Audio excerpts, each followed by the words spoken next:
So this evening's discussion is on 72-hour kits. Is 72 hours enough?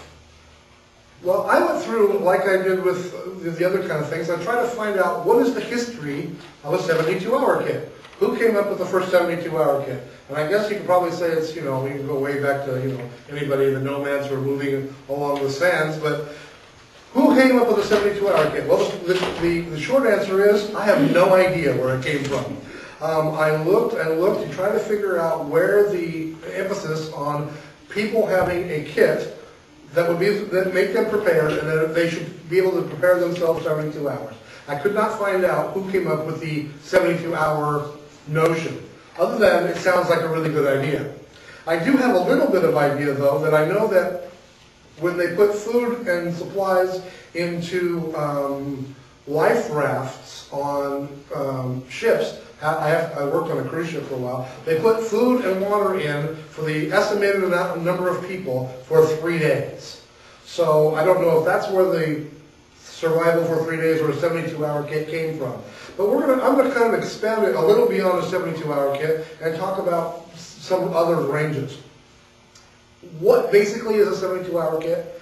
It's an ensemble of tools and supplies needed to sustain life, minimize suffering, maintain dignity and independence, and facilitate appropriate actions in an emergency requiring evacuation. Somebody wrote that down. I thought that was a really great way to really rephrase how it is. What do you need to sustain life for 72 hours? That's simple. Water. About 12 ounces a day. That's what you need to sustain life for 72 hours. That's it. Thank you very much. Lesson over. Not really. That being said, that's all you need, really. I mean, literally, 2 or 3 of these is all you need to sustain your life for 3 days. You'll be miserable, you'll be hungry, wet, cold, tired, whatever, but you'll be alive. So we want to obviously go a little beyond that. Okay? So the question is, why do I need one?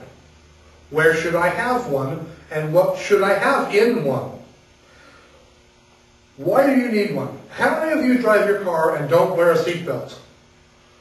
Well, you all wear them because it's the law, right? We all wear seatbelts. Not because you get up in the morning, get in your car expecting that you're going to get in an accident. But you wear it because it's a convenience. In case you do have an accident, or an emergency, you are covered in that direction. Same reason why you would have a 72-hour kit. There are hundreds of reasons why you may use your kit, and none of them have to do with a natural disaster. I've had a 72-hour kit in my car for as long as I can remember. I've never used it in a disaster, in an earthquake, in a tsunami, in a hurricane, in a fire. I've never, ever used one in that instance. Never.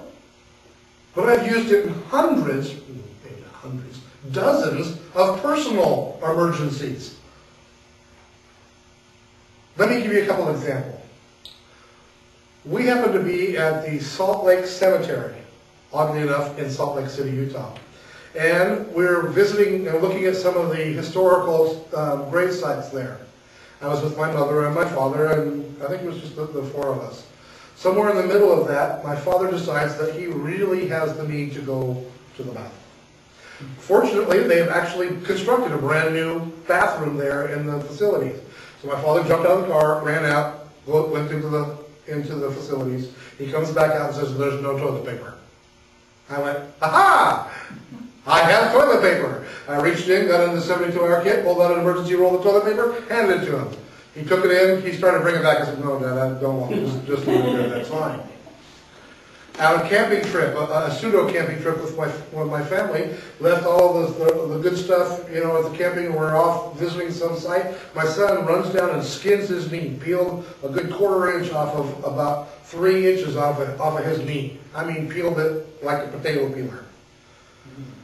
Man, and it was out in Death Valley, so water is not really prevalent around Death Valley, obviously. And so, as we're cleaning up the wound, trying to do the first aid kit, I got sterilized water. Whipped out one of the foil bags, club of corner, used that to clean off his wound, clean up my hands, cleaned everything else after it. I also have, on at least 3 occasions, had a blowout of my car, had to change a tire.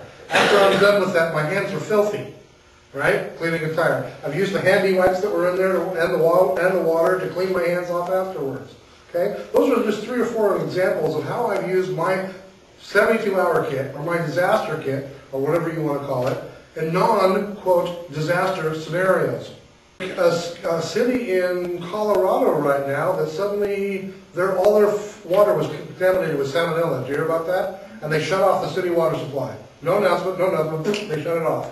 And now they're flushing it with chlorine so that people are not going to be able to use water for 3 or 4 days. I mean, so it doesn't take a natural disaster, it could be just about anything. So a 72-hour kit by any other name. They come by other names, you know. Usually in the church, that's what we refer to them as a 72-hour kit, but they're also called a bug-out bag. Have you heard that expression before? Yeah, you have to bug out of your house, you're going to take a bug-out bag. Also a 24-hour or 72-hour kit. One of my favorite ones is also called a goodie bag. A G-O-O-D, a get out of Dodge bag, a goodie bag. So what do you put in a 72-hour kit, or a goodie bag, or a bug-out bag? Well, there's many different kits as there are reasons to have them. Consider this. You may have a need at work that is far different from the needs at home. So the kind of kit you would store in your car is far different from the kind of kit you would store in your home. Because if you're in your home, you're certainly not going to have to walk a mile or anywhere else, but you may have to if you're in your car. That's why in one of the ones I carry in my car, I have an old pair of tennis shoes. Actually, these are a fairly new pair of tennis shoes, but somebody gave them to me and I thought they were kind of ugly, so I just put them in my bag, and I have an extra pair of socks stuffed in there as well. So I have an extra pair of shoes because I don't necessarily want it, especially, you know, if you happen to be a female and you're working in an office and you're wearing high heels, do you really have to walk some appreciable distance in high heels? Some of the other needs you might need at work are an area map. It's entirely possible that during a disaster you won't be able to get home the way you normally would get home. And oftentimes we just get used to driving to and from work the very same routes and don't think about other route possibilities. But if for some reason, because of inclement weather, because of riots, because of earthquakes, roads broken up, those kind of things, you might not be able to go your normal route. And so you can certainly drive around aimlessly trying to figure out the best route to get home. But if you had an area map, you could certainly open that map up and say, okay, this is where I am, and this is where I want to go. Just a plug for next month's meeting, that's what we're going to cover kind of in depth. If you're leaving, how to evacuate, where are you going to go? How are you going to go there? There are lots of things to consider. And so we're going to talk about that next time. We're going to talk about maps and things to look at on a map. So what kind of things do you need to have in your bug-out bag or your 72-hour kit at home? Well, you probably need medicines. If you have a medicine, some kind of medicine that you are required to take and you need to have a supply of. And if you needed to leave your house and you needed to have those medicines immediately available to you, you would need to have those kind of supply of medicines. How about computer backup disks? Let's say you have to leave your home and you have to leave there in a hurry and you've got to take and leave your house maybe unprotected. You might not know when you're coming back.